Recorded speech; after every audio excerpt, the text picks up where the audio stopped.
Тыңдаңыздар. Құз төресі бүркіт жан жануарлар арасында өтетін қазақша күрес сайыста шақырады. Сайыста жеңіп шыққан балуанға арнаған арнайы сыйлық бар. Бұл сайыста қазақ даласының түкпір-түкпірінен келген балуандар күш сынасады. Қанекей, кім күштеген? Тыңдаңыздар. Құз төресі бүркіт жан жануарлар арасында өтетін қазақша күрес сайыста шақырады.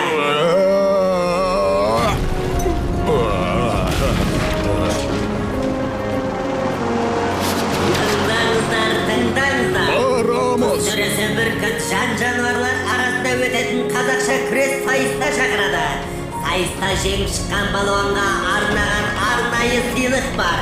Күштілер мен ектілер жиналатын бұл сайыста қазақ даласының түкпір-түкпірінен келген балуандар күш сынасады. Қанекей, кім күштеген?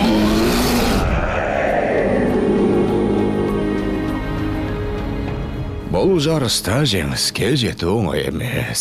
Саған көп жаттығу қажет, балам. Қазірден бастап дайындыққа кірісейік. Мен дайынмын. Төзімді бол. Бұл да балуанға аса қажетті қасиеттің бірі. Жарты жолда жігеріңді жасытып алсаң, жеңіске жету қиын болады, ұқтың ба? Ұқтым. Ал енді мына қапты тастарға толтырып әкел.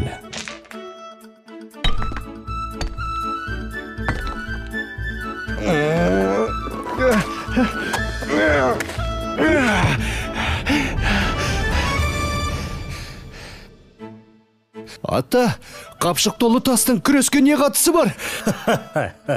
Керек тастың ауырлығы жоқ деген балам. Неғұрлым жаттығуда қиын болса, сайыста оңай болады. Алдыңда сенен салмағы басым, қарсыласың тұр деп есепте.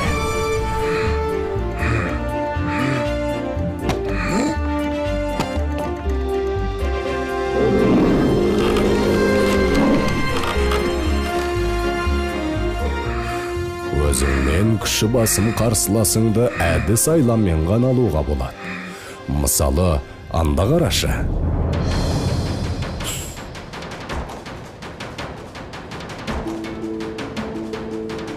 Міне, екеуінің күші тең емес.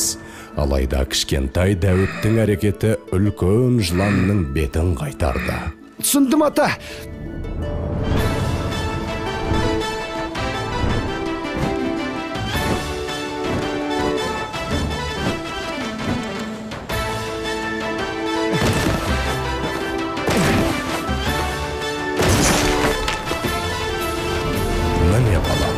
Сен сайысқа дайын болдың.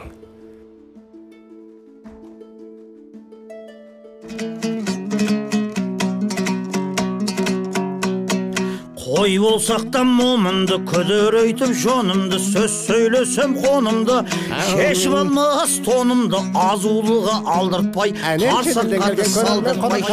Қазақтың ұлттық тағамы қымызды сүйісіне ішіп отыр. Әсіресе Африкадан келген мүйіз тұмсық кесеге қайта-қайта қол созуда.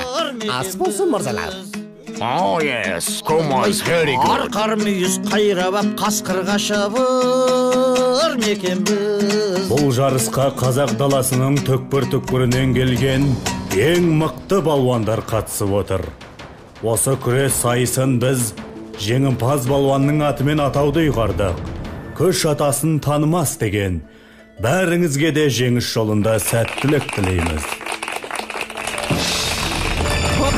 Мүйіз тұмсық қымызға елтіп, тұмсығымен жер сөзі түреліп қалыпты ғой. Обалай. Алғашқа жұп, қасқыр мен қоян. Қасқыр қасқырлығын істеп менсінбей тұрған сияқты. Төреші дуадақтың да басы дуылдақ тұр. Жарайсың қоян. Қорқа батыр болды деген міне осы. Ортаға екінші жұп шақырылды. Арқар мен борсық. Арқар бірден шабуылға шығып, борсықты тықсырып барады. Қойды дей мынау. Бәрекелді. Борсық балуан арқардың аяғын аспанмен келтірді. Үшінші жұп, аюдай ақырған аю. Қабандай күркіреген қабанмен күрескелі жатыр. Аю балуан әлегенді атып ұрып жеңіске жетті. Қандай ғажап. 4-ші жұпқа кезек келді. Тау батыры Барыс пен Қызылқұмнан келген Келес балуан. Міне бел ұстасты. Барыс шалыс қимылмен Келесті атып ұрды.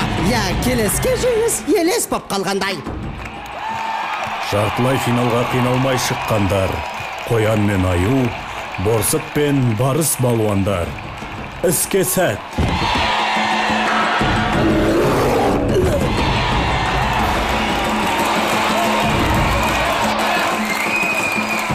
Міне көптен күткен ақтық сайыс келіп жатты.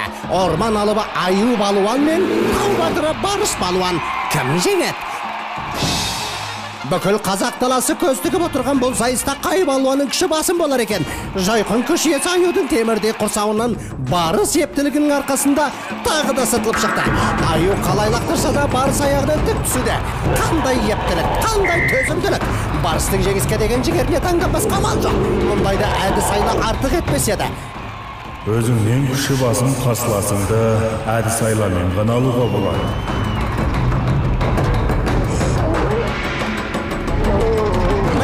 Барыс емін тауып Аюды алып ұрды. Таза жеңіс, ғажақ. Міне жеңімпаз да анықталды. Барыс балуанның құрметіне бұл сайысымыз ендігі жерде Қазақстан барысы деген атпен өтетін болады. Құттықтаймыз. Жарайсың балам. Сен қазақша күрестің мәртебесін тағы да бір көтеріп тастадың. Ұлттық күресіміздің абыройын асқақтата бер.